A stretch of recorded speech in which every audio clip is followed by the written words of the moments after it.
Doutor Tiago Bianco, seja bem-vindo ao nosso Muito obrigado, programa, Fábio, viu? pela oportunidade. Olha, obrigado, senhor, por ter aceitado o nosso convite, falando sobre um tema que todo mundo está, assim, esperando de verdade, porque eu acho que, eu não sei se é impressão minha, mas pessoas que sofrem de calvície aumentaram no nosso país, de uma maneira geral? Talvez estejam ficando mais precocemente calvos, né, devido Sim. a excesso de trabalho, estresse, algumas medidas comportamentais do dia a dia, como alimentação, tabagismo, uso de esteroides em algumas situações. Então, isso aí talvez esteja acelerando um pouco o quadro de calvície e também aumentando um pouco mais nas mulheres, que é coisa que a gente não via muito antigamente, como as mulheres vêm mudando também os hábitos de vida e assumindo posições importantes no mercado, também vem padecendo desse mesmo problema que antigamente era uma maior proporção masculina. Tá. Doutor Tiago, eu queria que o senhor falasse também quando que é o momento que nós temos que procurar um especialista. Porque normalmente nós perdemos cabelo numa quantidade razoável. Exato, uns 100 fios por dia em média. Tudo isso? Eu nem Mais ou imaginava menos, que era uns tanto. 100 fios por dia. Agora, vamos dizer assim, quando que eu preciso realmente procurar um especialista? Porque às vezes a pessoa se assusta, ela chega um determinado momento ali, ela vai passar um shampoo diferente no cabelo, sei lá, e quando ela olha no ralo ali do box, tem um monte de cabelo, e aí a pessoa acaba se assustando. Em que momento nós temos que procurar um especialista? Quando a pessoa percebe que está tendo um certo desvio em relação a esse padrão que a gente falou de média de 80, 100 fios, a gente nunca fala para o paciente para não ficar contando, senão começa a virar uma coisa muito saudável, né? Tá. E a gente costuma ver isso aí em algumas situações. Mas percebeu que está mudando um pouco o padrão, tendo uma queda mais exacerbada, ou comentários talvez de familiares que a calvície está prolongando, comparando fotos recentes de um ano e vendo um padrão bem diferente de aparecimento da calvície, já é a hora de buscar. Porque muita gente ainda acha que é melhor deixar caírem todos os fios para depois procurar um profissional para fazer o transplante capilar. E na verdade não é, tá? Porque a gente depende muito da nossa área doadora para transplantar, tá? Que é a região de trás, que é uma área finita. Ela tem uma certa quantidade de fios e esses fios não se reproduzem depois de um transplante capilar. E quanto maior a área que a gente tem para cobrir, a gente vai ter uma necessidade de mais fios retirados da área doadora. Então, quando você pega uma calvície mais precoce, você já consegue estabilizar com medicamentos aquela queda, que é o principal, e depois fazer a restauração cirúrgica daquela área de calvície que já não tem mais reversão com tratamentos ou medicamentos.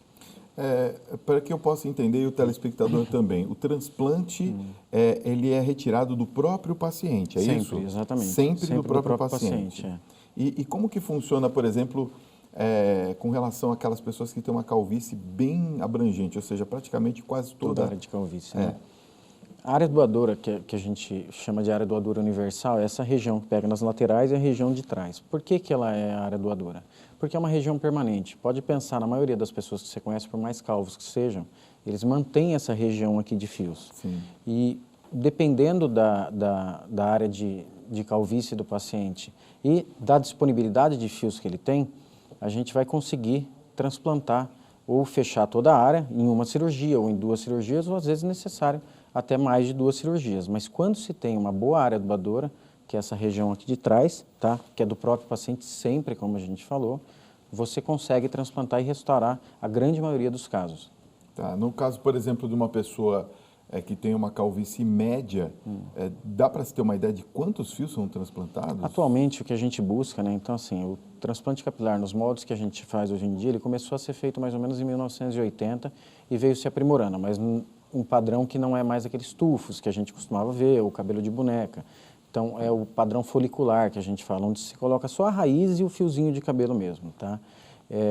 Em média, o que a gente busca hoje em dia num transplante é de 7 a 8 mil fios transplantados. Então, se for um paciente que tem uma calvície média, nós vamos transplantar a mesma quantidade de fios do que um paciente muito calvo. A diferença é o quê? Nós vamos colocar mais fios por centímetro quadrado e vamos conseguir uma densidade muito maior, entendeu? Então, mais naturalidade ainda. Mas a gente nunca faz cirurgias pequenas.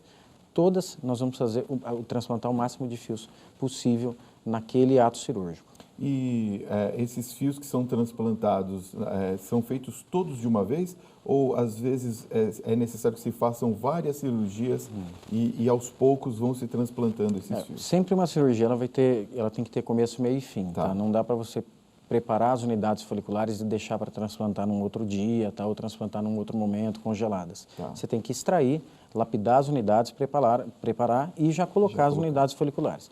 O que a gente pode fazer e faz hoje em dia é o quê?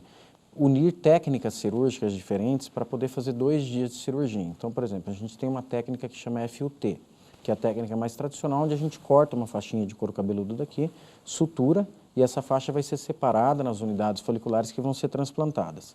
Quando o paciente é muito calvo e necessita mais fios, a gente não tem como tirar no outro dia uma faixa maior, porque a gente depende da elasticidade do couro cabeludo. E essa elasticidade só volta em 1 ano para a gente poder fazer uma outra cirurgia. Então, atualmente, a gente associa uma outra técnica conhecida como FUE, que não corta mais. E aí a gente extrai as unidades uma a uma sem a necessidade do corte. Então, a gente chama de cirurgia sem cicatriz. É conhecida como cirurgia sem cicatriz. E com isso, a gente consegue mais uns 3.000 fios no outro dia cirúrgico e termina de fazer a cobertura da área total, ou pelo menos de dar mais volume naquela área. Uma questão, o senhor falou bastante a respeito das mulheres e realmente a gente tem notado que em muitos casos as mulheres têm um crescimento muito grande da calvície. O hormônio tem algo a ver com isso, com relação à calvície feminina especificamente? Tem relações sim. Algumas patologias, por exemplo, o ovário policístico, que acontece em algumas mulheres, tá? Que também dá um desbalanço hormonal, pode sim propiciar pele acneica, muita oleosidade capilar e também a queda capilar. A menopausa também ela pode causar, tá? Que é o declínio de alguns hormônios. Gravidez, no pós-gravidez, é uma das fases mais importantes, onde geralmente tem uma queda muito importante de fios que trazem certos transtornos aí para as mães, mas reversível nesse caso, tá, no pós-gravidez, mas sim, a calvície, como a gente conhece, que é a alopecia androgenética, ela tem quase total influência hormonal, seja no homem, seja na mulher, pela produção de dihidrotestosterona ou pela queda de outros hormônios femininos, também no caso da mulher. No homem, então, o hormônio também diretamente, tem uma... Diretamente. Exato. Por exemplo, a gente ouve muito falar, até para quebrar um pouco esse mito, né, de pessoas que usam chapéus e bonés. Por acaso, essas pessoas que utilizam algum tipo de chapéu ou de boné, tem uma tendência ou influencia isso na calvície? Na verdade, não. Tá? É claro que o exagero, um abuso, tá? O uso full time disso aí, ele vai causar outros transtornos que a pessoa que utiliza o boné, ela precisa estar atenta, que é o quê? A qualidade do couro cabeludo, a saúde do couro cabeludo. Desde que não tenha nenhum processo inflamatório, desde que não tenha nenhum processo descamativo do tipo caspa, tá? Essa pessoa ela pode usar o boné quanto ela quiser, que não vai ter problema nenhum. O grande problema é o quê? Às vezes essas pessoas que fazem um uso muito grande de bonés, toma banho e já põe o boné diretamente com aquele cabelo molhado e aquilo vai aquecer. Então, ambiente úmido e com temperatura alta vai propiciar o quê? Formação de fungos, que é a dermatite seborreica. E ela sim pode propiciar a queda, mas o boné por si só, ou o chapéu por si só, não vai causar queda de forma nenhuma. No caso, por exemplo, o que vai ajudar nesse caso, entre aspas, é por causa da criação daquele ambiente propício. Exato, como a frieira, se você tomar um banho, enxugar o pé e colocar a meia direto, vai causar o aparecimento do fungo ali no local, entendeu? Tendo em vista isso que o senhor está falando, tem algum período em que a calvície vamos dizer assim, fica mais intensa, ou seja, se tem mais propensão a se ter calvície, por exemplo, primavera, verão, outono e inverno? O inverno geralmente é uma das estações que a gente vê uma piora nos quadros, principalmente desse processo fúngico que eu te falei. Porque o que acontece? A gente tem a tendência a tomar um banho muito mais quente no inverno. Sim, e a água muito quente, ela acaba sendo mais adstringente. Então, ela tira toda a gordura de proteção que tem no nosso couro cabeludo, no nosso cabelo, que deveria existir. E em resposta a essa agressão, o couro cabeludo acaba produzindo muito mais gordura para tentar recuperar aquele ambiente que ele tinha normal ali. E isso acaba propiciando a formação de dermatite seborreica, que é a descamação intensa, processo de prurido, que é coceira, e aumento da queda capilar. Uma outra pergunta também que nos fizeram bastante quando souberam que a gente ia trazer esse assunto, e eu estou trazendo aqui à mesa para ver se tem uma explicação, né, lógica, utilização, por exemplo, de shampoos e condicionadores. E outra, quem também todos os dias lava os cabelos. Tem alguma relação também com a calvície? O que a gente sempre fala é que o couro cabeludo tem que estar limpo, tá? Desde que tenha uma boa higiene, tá? E que se lave esse couro cabeludo com uma frequência e deixe ele limpo, Pode ser feito no caso de mulheres, uma vez a cada 2 dias, tá? No caso de homens, geralmente eu recomendo lavar todo dia, tá? Se o cabelo for oleoso, lavar até mais de uma vez por dia, mas nunca utilizando água quente. É o que eu sempre falo, a primeira recomendação que eu dou em consultório, tá? Para de lavar o cabelo com água quente, é isso aí. Ah, posso lavar 2 vezes por dia? Lava, mas se for à noite também, lavou, pega um secador numa potência média, não muito quente, seca o cabelo antes de dormir para nunca deixar ele úmido e dormir com ele úmido principalmente, porque esse processo inflamatório que pode aparecer devido à umidade, ele vai sim acelerar o processo de queda, não vai deixar uma pessoa calva, mas vai acelerar e vai aumentar o processo de queda. Então, é justamente o contrário, né? Porque eu tinha ouvido falar que, por exemplo, não se poderia utilizar secadores. Ao contrário, tem que secar o cabelo. Tudo tem que ser muito moderado, tem que ter muito bom senso em relação a isso aí, que a gente fala. Eu não gosto muito de radicalizar, principalmente no caso de pacientes femininas, porque você acaba inibindo e afastando elas demais. Então, se você começa a proibir, não faz mais luzes, para de usar secador, não usa chapinha, o paciente vai querer nunca mais olhar na frente. Ela vai voltar a fazer tudo o que ela fazia. Então, é muito melhor você orientar e pedir para moderar isso aí, entendeu? E ter atenção na forma que faz e como faz. Então, assim, não deixar queimar muito o cabelo na hora que está utilizando uma chapinha. O secador não utilizar muito forte, porque tem mulheres que eu já vi utilizando, eu já vi até a minha utilizando, chega a sair fumaça dentro do banheiro. Então, ter muito cuidado em relação ao jeito que utiliza. Perceber como está a saúde do couro cabeludo. Coceira no couro cabeludo nunca é um bom sinal, não é para ter, entendeu? E no caso das químicas também, sempre procurar um lugar muito bom, um lugar que tenha uma referência, para saber que os produtos que estão sendo utilizados são bons. Porque isso é perigoso realmente, dependendo do que colocar no couro cabeludo, do que atingir o couro cabeludo, pode sim ter queimaduras químicas e aí levar um processo de calvície ali importante no local, que só o transplante vai voltar. Nós vamos conversar daqui a pouquinho sobre essa questão das tinturas, que eu gostaria de fazer uma pergunta bem específica. Mas vamos atender os telespectadores? Ok. Olha, você continua participando, Luísa. Põe pra gente aqui, olha, o WhatsApp à sua disposição, nosso novo WhatsApp, 11 95033 6870. Esse é o número para você fazer as perguntas aqui no nosso Tribuna, tá? Ó, a Tânia Salles, de Três Arroios, Rio Grande do Sul, faz a seguinte pergunta: doutor, quais produtos de beleza podem ser prejudiciais para o couro cabeludo e até mesmo causar a queda dos cabelos? Tá, Tânia, eu vou falar um pouco mais do que é mais agressivo, do que eu menos gosto que utilize, né? Por também não ser totalmente a minha área de atuação, essa questão de produtos cosméticos, eu não ter muito conhecimento em todos eles, tá? Mas assim, o que a gente realmente, se tiver uma dica para a gente dar, é não fazer escova progressiva com formol, tá? Esse pode ser o pior agente possível e realmente pode, em uma só vez, não precisa repetir várias vezes, na primeira aplicação pode trazer consequências sérias para o couro cabeludo, queimaduras importantes, além de processos alérgicos na face e processos respiratórios. Então, se tivesse uma dica que eu ia falar, não use esse produto, é o formol. Quer dizer, tem muita gente que faz uso Sem do dúvida formol, nenhuma, né? até hoje, claro. Essa escova progressiva, na grande maioria das vezes que ela é aplicada, tá? Ela tem a utilização de formol. Em algumas situações, em locais bons, é o que eu disse, respeitando os limites que a vigilância, que a Anvisa preconizam, mas em outros locais que a gente não sabe de que origem vem esse produto e tudo mais, utilizando esse produto em maior quantidade, porque infelizmente é esse o produto que vai dar o efeito. Então, quanto maior a quantidade dele, melhor vai ser o resultado aparente para a mulher, mas muito mais arriscado. Vamos lá, Daniela Lemos, de Birigui, São Paulo, pergunta: doutor Tiago, lavar os cabelos diariamente pode aumentar a queda? Acabamos de falar sobre esse assunto também, né? Não vai causar queda caso seja uma lavagem normal, o cabelo esteja seco, na hora de escovar, ter cuidado também, tá? Escovar com pentes mais largos, para que não haja atração muito grande dos fios, porque o cabelo molhado, pegando uma escova e puxando, isso aí vai causando uma atração e realmente, literalmente, arrancando os fios, entendeu? Então, assim, ter todo o cuidado em relação à escovação pós-banho também e em sempre manter o couro cabeludo saudável. Aproveitando que você está falando sobre a tensão, né, de você puxar o cabelo, aconteceu comigo, com a minha filha. Ela tinha o cabelo muito longo e muitas vezes deixava de pentear e acabou criando nós. E aí depois, para tirar, é complicado.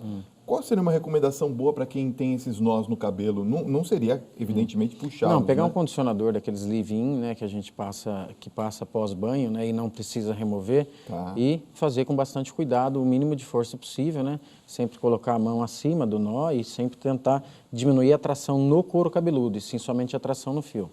A gente pode arrancar com um simples escovar? Se escovar com força, vai arrancar. O nó vai, sem dúvida nenhuma. Tá, Vai. entendi. O Geraldo de Fortaleza pergunta o seguinte: doutor, eu tenho muitos parentes calvos e até carecas. Isso quer dizer que eu também posso ter esse tipo de problema no futuro? Eu não sei a idade dele, né? Mas a alopécia, né, a calvície comum, como a gente conhece, que chama alopécia androgenética, ela tem esse nome justamente porque ela é um componente familiar, né, genético, associado a um componente do próprio indivíduo. Então, como os receptores de hormônio dele se comportam frente a um hormônio chamado de hidrotestosterona, que causa o afinamento e a progressiva queda. Então, assim, a herança familiar, ela é realmente um indício de que possa haver uma alopecia androgenética naquele indivíduo ali, naquela família. Mas não necessariamente a Não, genética. não. Dois seja... irmãos podem um ter calvície e outro não apresentar. Então, ela não é dominante, ela não determina. Numa família que tem calvos, todos serão calvos. Não. Mas tem uma predisposição. Engraçado, porque o meu pai era absolutamente calvo. Ele tinha realmente atrás. Mas eu não tenho esse né? problema. Mas tua parte materna não tem Não problema de tem, calvície. pois é. Geralmente, a herança é da família da mãe, é materna. Da mãe. Tá. Geralmente é. Uma coisa que eu queria também perguntar, que muita gente me perguntou, ou comentaram, é mito também, né? Fala que quem tem cabelos brancos muito cedo não fica calvo. É real isso ou não tem nada a ver? Não tem nada a ver. Também é um mito. É um mito. Não tem relação, não. Com relação ainda, para a gente esclarecer, já que estamos falando da questão também das químicas no cabelo, das pinturas, é correto a gente pegar um certo período e parar com a pintura ou se manter, por exemplo, uma certa distância entre as pinturas de cabelo, nós podemos mantê-la com certa frequência sem atingir o couro cabeludo? A gente sempre orienta o paciente, principalmente quando está num processo de queda muito agudo e está buscando consultório ali porque está muito preocupada, realmente naquela fase mais preocupante, naquela fase que você vai ter que entrar com um tratamento um tratamento de choque para parar a queda. Às vezes eu até peço para dar um tempo, tá? Enquanto a gente inicia o tratamento, tentar controlar um pouco a queda, dar um tempo em relação às tinturas. Normalmente o que eu peço, principalmente para as pacientes femininas que fazem o transplante capilar e estão no pós-operatório. Peço um período para não utilizar, tá? Para que não haja nenhuma agressão a esses novos folículos e depois voltar a utilizar aquelas tinturas sem amônia, que geralmente são liberadas até para gestantes porque são químicas bem mais leves. Elas não têm o mesmo poder de fixação, não dão o mesmo resultado que as mulheres gostam, ou que os homens gostam, mas assim, desde que utilizada com uma frequência um pouquinho maior e bem utilizada, ela serve muito bem e com uma chance de agressão tanto ao couro cabeludo quanto às novas unidades, no caso das transplantadas, ou os cabelos ali que estão mais frágeis, vão sofrer menos com esse tipo de química mesmo, né, de procedimento. Porque nós vemos que 90% das pessoas fazem isso em casa mesmo, né? Tem a venda nos supermercados, em vários lugares.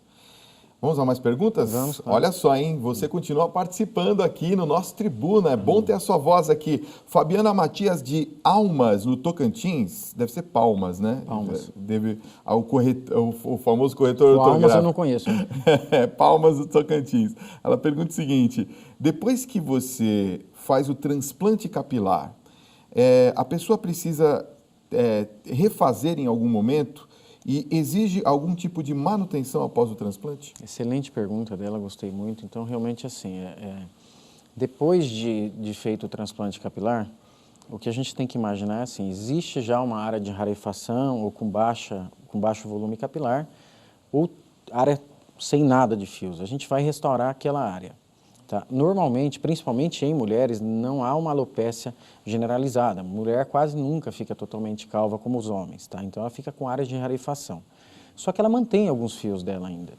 Quando você restaura aqueles fios você restaura aquele volume que ela tinha anteriormente, porém os fios que ela tem e que não foram transplantados estão geneticamente prontos a cair em algum momento, tanto que já caíram os outros. Então, além do transplante capilar para restaurar áreas de calvície, a gente entra com tratamento de resgate dos fios e de impedimento de queda, tanto para homem quanto para mulher. Porque assim, os fios não transplantados, eles vão ter uma tendência de cair. Os transplantados não caem nunca mais, que é uma das perguntas dela. Não cai mais. Não, é permanente, independente de você fazer qualquer tipo de tratamento ou não, o transplantado não cai nunca mais. Por que isso, doutor? Porque essa região aqui, que a gente chama de área doadora universal, ela não, os fios desse local, eles não têm um receptor para um hormônio chamado DHT, que é o hormônio que causa a calvície. Tá. E é como uma chave fechadura, todo hormônio tem que ter um receptor. Se não há o receptor, ele não se liga. Então, esses fios estão isentos de queda, tanto que todo mundo que a gente conhece permanece essa região aqui. Sim. Por isso que a gente escolhe essa área, porque quando você retira e coloca em outra região, ele vai levar as características da área que ele saiu. Entendi. Então, ele vai ser permanente. Então, se você pegar um paciente que a gente fala em um Norwood 6, que é o grau quase máximo de calvície, e ele com uma área doadora com boa densidade, a gente, com 2 técnicas cirúrgicas combinadas, a gente consegue restaurar toda a área de calvície dele e esse paciente vai voltar a ter todo o cabelo e com a vantagem de nunca mais ficar calvo. Aquelas pessoas que têm, inclusive, a careca, posso chamar assim, né? Bem brilhosa, elas podem fazer esse sem problema também nenhum. Não cai? Não tem problema nenhum. Não vai cair nunca. Que coisa. Toda região que tinha ou deveria ter pelo, a gente pode transplantar. Tá. Então, por isso que a gente pode transplantar para face, para sobrancelha, transplante de cílios, transplante de pelo no tórax, pelos púbicos. Então, toda região que deveria ter ou que tinha anteriormente vai estar apta a ter um novo fio de cabelo. Na palma da mão, por exemplo, se você colocar, não vai nascer. Quer dizer, por exemplo, nas sobrancelhas, então, que foi o que eu disse no início do programa, é justamente uma área interessante que a gente nunca tinha pensado em transplantar. Transplante muito bonito, tem exatamente. Gente que faz muito transplante, porque se você pegar mulheres aí de 40, 50 anos, ou até mulheres mais jovens que tinham o hábito de tirar muita sobrancelha, a gente chama isso de overplucking, que é o quê? Retirada excessiva. Você tira uma vez, nasce de novo. Você tira uma vez, nasce de novo. Chega uma hora que você vai tirar, não nasce mais.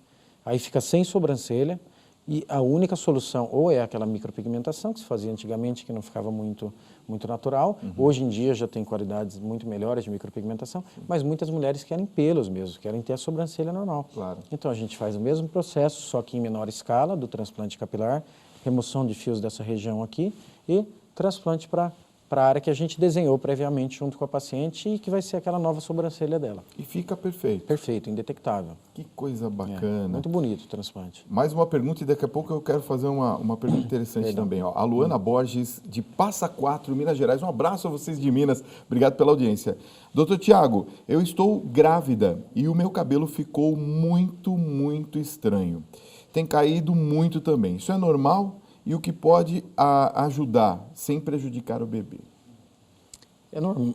Geralmente é mais normal no pós-parto, tá? Mas pode acontecer a queda realmente durante a gestação. Há um desbalanço, né, na verdade, dos hormônios da mulher na gestação, com aumento de progesterona, de estrógeno, que geralmente são hormônios que protegem o fio da queda. Então, normalmente as grávidas falam que o cabelo delas nunca foi bonito, tão bonito quanto durante a gestação. E realmente é verdade, o cabelo fica mais forte, mais volumoso. E no pós-parto, tá, que há a queda abrupta desses hormônios, principalmente o estrógeno, e aí sim o fio vai sentir e vai ter uma queda muito grande, mas temporária, aquilo que eu falei. Em 90% das vezes não há necessidade de nenhum tipo de intervenção, que é a pergunta dela. No caso da gestação, eu não recomendo fazer nada, de forma nenhuma, nem injetável, nem via oral, nem nada. Simplesmente ela ter cuidados em relação a quê? Em relação à escovação, que é aquilo que eu falei, não escovar o cabelo muito forte. Se ela preferir, para ter um cuidado mais fácil também, cortar o cabelo mais curto, porque dá uma impressão de mais volume, fica mais fácil de cuidar. Usar shampoos com densificadores, que fala que é o quê? Eles dão um aspecto de mais volume e não usar condicionador muito forte, porque senão vai deixar o cabelo mais escorrido, parecer que tá mais ralinho, tá? Então essas são recomendações só visuais, não são tratamentos, porque na verdade ela não precisa de tratamento nenhum. Caso haja, tudo bem. Vai normalizar, dentro de 1 ano, depois que o bebê dela nascer, tem que normalizar. Passou disso, aí ela tem que buscar ajuda. Em 30 segundos, gel faz mal para o cabelo?